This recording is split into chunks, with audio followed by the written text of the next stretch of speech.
ഞാനൊരു എക്സാമ്പിൾ പറയാണ്. ഇപ്പോൾ നമുക്കെല്ലാം മനസ്സിലുള്ളത് അമ്മ എന്നൊരു സങ്കല്പമുണ്ട്. അമ്മ എന്നൊരു സങ്കല്പം തന്നെയാണ്, സംശയമൊന്നുമില്ല, അമ്മ തന്നെയാണ്. പക്ഷേ എല്ലാവരും ഇപ്പോൾ ഒരു കേസിൽ വന്നത് വളരെ അപൂർവമായിട്ടുള്ള ഒരു കേസാണ്. എനിക്ക് വളരെയധികം നമുക്ക് നേരത്തെ പൂജ ചോദിച്ച പോലെ മെൻ്റൽ ഡിപ്രഷനൊക്കെ ഉണ്ടായിട്ടുണ്ടോ? ഉണ്ട്, ഒരുപാട് കേസുകളിൽ ഉണ്ടായിട്ടുണ്ട്. അപ്പോൾ ഇതിൽ അമ്മയ്ക്ക് 2 കാമുകന്മാരുണ്ടായിരുന്നു. ഈ 2 കാമുകന്മാരോടൊപ്പം ഇത് അമ്മ ഇത് സെക്ഷൽ ഇത് ചെയ്യുമ്പോൾ ഈ കുട്ടി അടുത്ത് കിടക്കുകയാണ്.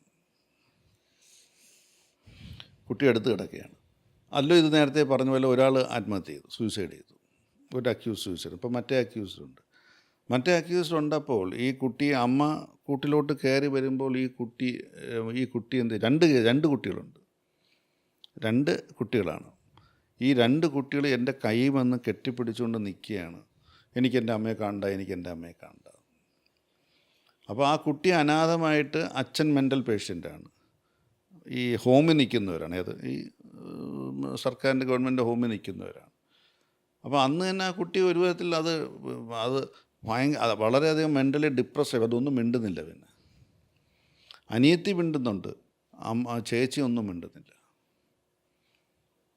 അമ്മ എന്തിനാ ആക്ച്വലി ഇങ്ങനെ ചെയ്തത്? അവരൊരു സ്വഭാവം അതായിപ്പോയി.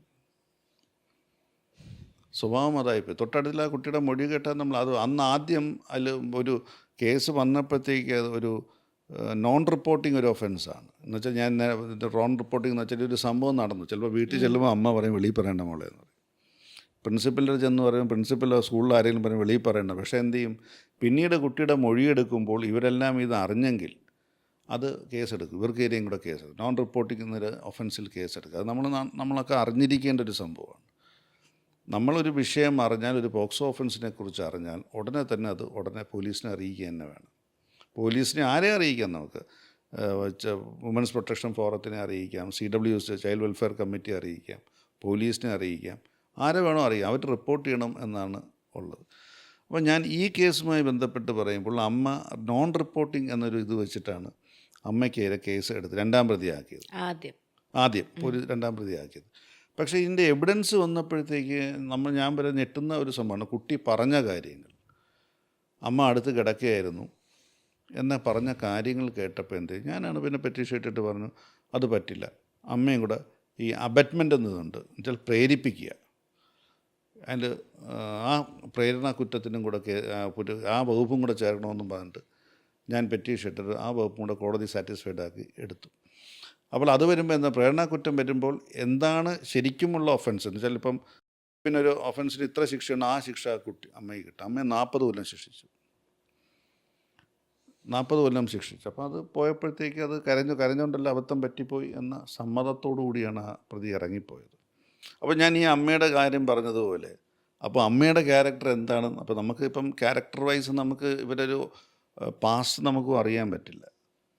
പക്ഷെ അമ്മ ഇത് ചെയ്തു. അവസാനം അവർക്ക് കുറ്റബോധം ഉണ്ടായിരുന്നു. പിന്നെ എൻ്റെ അടുത്ത് വന്ന് ചോദിച്ചു, എനിക്കൊന്ന്, സാധാരണ നമുക്ക് പ്രതിയായിട്ട് സംസാരിക്കാൻ പാടില്ല എന്നാണ്, അപ്പോൾ ചോദിച്ചു എനിക്ക് എൻ്റെ മോളെ കാണാൻ പറ്റുമോ. അപ്പോൾ അഡമൻ്റായിട്ട് കുട്ടി പറഞ്ഞു എനിക്ക് കാണണ്ട, അമ്മയെ കണ്ട് പേടിച്ച് നിൽക്കുന്ന ഒരു അപൂർവം കേസാണ്. അതൊരു വല്ലാത്തൊരു ടച്ചിങ് ആയിട്ടുള്ളൊരു കേസുമാണ്. കാരണം നമുക്ക് അങ്ങനെ സഹായിക്കേണ്ട കാര്യമൊന്നുമില്ല, ആരെയും അങ്ങനെയല്ല. അവർ കുറ്റം ചെയ്തിട്ടുള്ള കാര്യത്തിൽ അവർക്ക് ഒരിക്കലും ഒരു അമ്മ ചെയ്യാൻ പാടില്ല, ഒരിക്കലും ഒരു അമ്മ ചെയ്യാൻ പാടില്ലാത്ത കാര്യമാണ് അവർ ചെയ്തത്. അപ്പോൾ അവർക്ക് അത്തരമുള്ള ശിക്ഷ കിട്ടി എന്നാണ് എനിക്ക് പറയാനുള്ളത്. അപ്പം അമ്മയുടെ ഒരു ക്യാരക്ടർ നമുക്കുണ്ടാകും, ഒരു ലൂസ് ക്യാരക്ടർ ആയിരിക്കാം, അതുകൊണ്ടായിരിക്കില്ല 2 പേരുണ്ടായെന്ന്. But depends. ആ കുട്ടി എന്ത് പിഴച്ചു, ദാറ്റ് ഈസ് ദ ക്വസ്റ്റ്യൻ.